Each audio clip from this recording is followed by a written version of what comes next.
Olá, meu nome é Sônia e eu faço parte do Centro Espírita Kardecista Fraternidade Luiz Sérgio de Vinhedo. E estou aqui mais uma vez em função do projeto Gotas Fraternas, onde a cada semana uma pessoa vem aqui para fazer uma reflexão, alguns comentários sobre uma das lições do livro Pão Nosso. Um livro maravilhoso de autoria de Emmanuel com psicografia do abençoado Chico Xavier. E hoje nós vamos falar sobre a lição número 42, o título é Sempre Vivos. E como sempre, Emmanuel começa com um trechinho do Evangelho. O trechinho que ele escolheu é o seguinte: ora, Deus não é de mortos, mas sim de vivos, por isso vós errais muito. Essa é uma fala de Jesus que está no Evangelho de Marcos, capítulo 12, versículo 27. E aí, nessa lição, ele vai falar muito sobre essas questões de morte e de vida.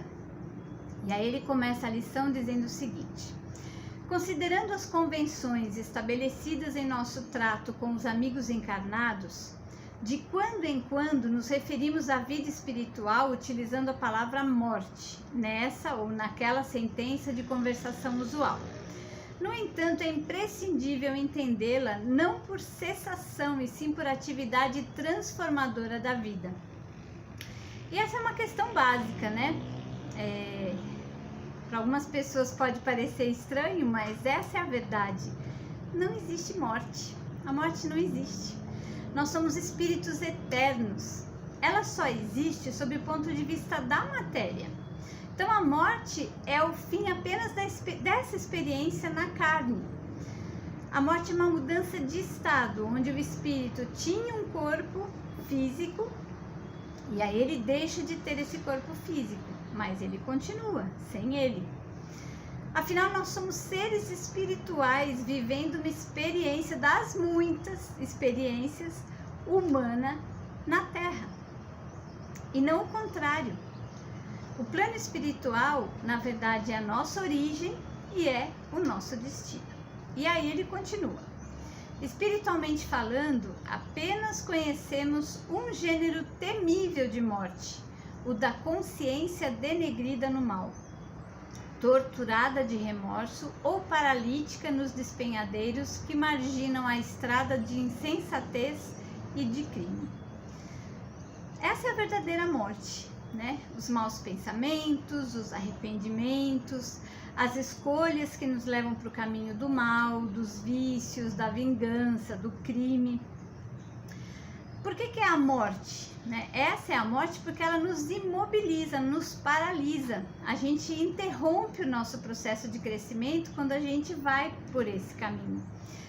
E muitas vezes a gente se prende ao passado, a mágoas, e isso vai prejudicando a nossa vibração, vai ficando pesada, densa, e com isso a gente acaba atraindo por sintonia companhias espirituais que têm essa mesma vibração. E elas vão reforçando esses sentimentos. Então é importante que a gente fique atento a esse caminho que nós estamos escolhendo. E aí ele continua. É chegada a época de reconhecermos que todos somos vivos na criação eterna. Em virtude de tardar semelhante conhecimento nos homens, é que se verificam grandes erros. Em razão disso, a Igreja Católica criou em sua teologia um céu e um inferno artificiais. Diversas coletividades das organizações evangélicas protestantes apegam-se à letra, crentes de que o corpo, vestimenta material do espírito, ressurgirá um dia dos sepulcros, violando os princípios da natureza. E inúmeros espiritistas nos têm como fantasmas de laboratório ou formas esvoaçantes, vagas e aéreas, errando indefinidamente. Então ele fala de 3 enganos históricos, que a gente identifica facilmente. Então, a religião católica com a ideia de céu e inferno, que é uma ideia que se a gente raciocinar, a gente vê que é totalmente incoerente.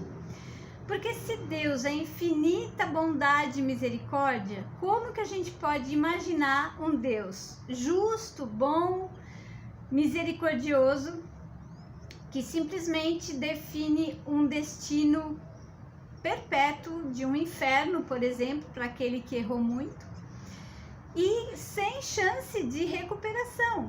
Então, assim, não faz sentido. Se Jesus nos ensinou a perdoar 70 vezes, 7 vezes, né, como ele fala, como que Deus não nos perdoaria, não nos daria novas oportunidades? Nós cometemos muitos erros sempre, mas sempre há oportunidades de arrependimento, de perdão e de reparação. Mas para isso, a gente precisa realmente das reencarnações, porque é esse o caminho para que a gente consiga reparar os erros cometidos em outras vidas. Aí nós temos as organizações evangélicas e protestantes que falam da questão do arrebatamento, né? Que em algum momento todos ressuscitarão dos mortos, e isso é contra os princípios da natureza, porque não tem como um corpo que está já desfeito, às vezes há anos, imaginar que ele vai voltar à vida. Isso é contra a lei de Deus, contra a lei da natureza. Então isso seria impossível. E há também os que pensam nos espíritos como fantasmas, que não têm destino, que ficam por aí vagando indevidamente, indefinidamente também, e que estão aí para assustar as pessoas. São todas ideias equivocadas e que dificultam o esclarecimento das pessoas. E aí ele continua: quem passa pela sepultura prossegue trabalhando, e aqui, quanto aí, só existe desordem para o desordeiro. Na crosta da terra ou além de seus círculos, permanecemos vivos invariavelmente. Aí é interessante, né, que quando as pessoas desencarnam, muitas vezes a gente ouve essa frase, né, que ele descanse em paz. É o outro grande engano, né? Não existe esse descanso. O trabalho não acaba nunca. Nós continuamos sempre tendo oportunidades de aprender, de ensinar, de evoluir, tanto na Terra como no plano espiritual. Mas nós temos sempre o livre-arbítrio, a escolha de fazer isso ou não, de ficar ali indefinidamente num momento estagnado ou de seguir adiante. A escolha é sempre nossa.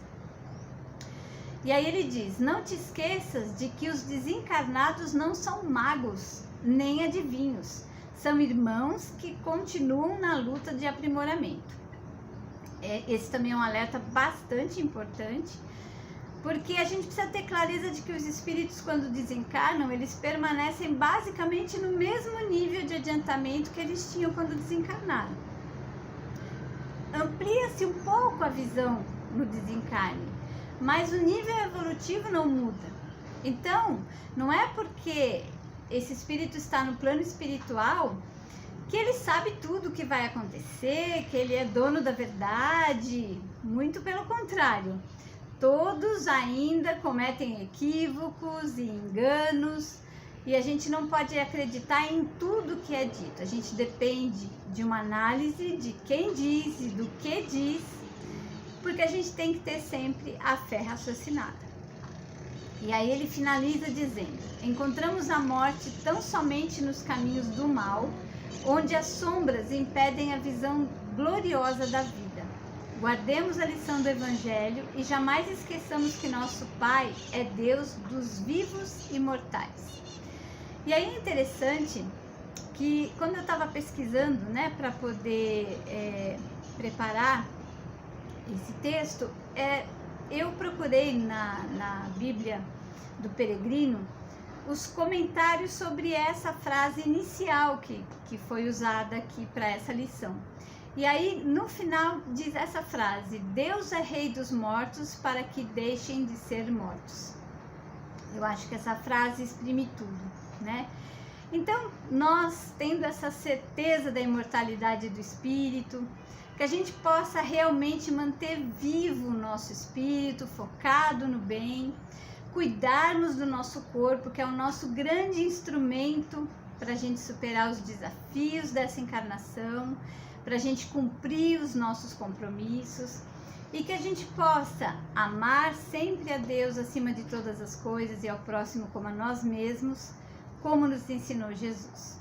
Obrigada pela atenção, muita paz e luz a todos.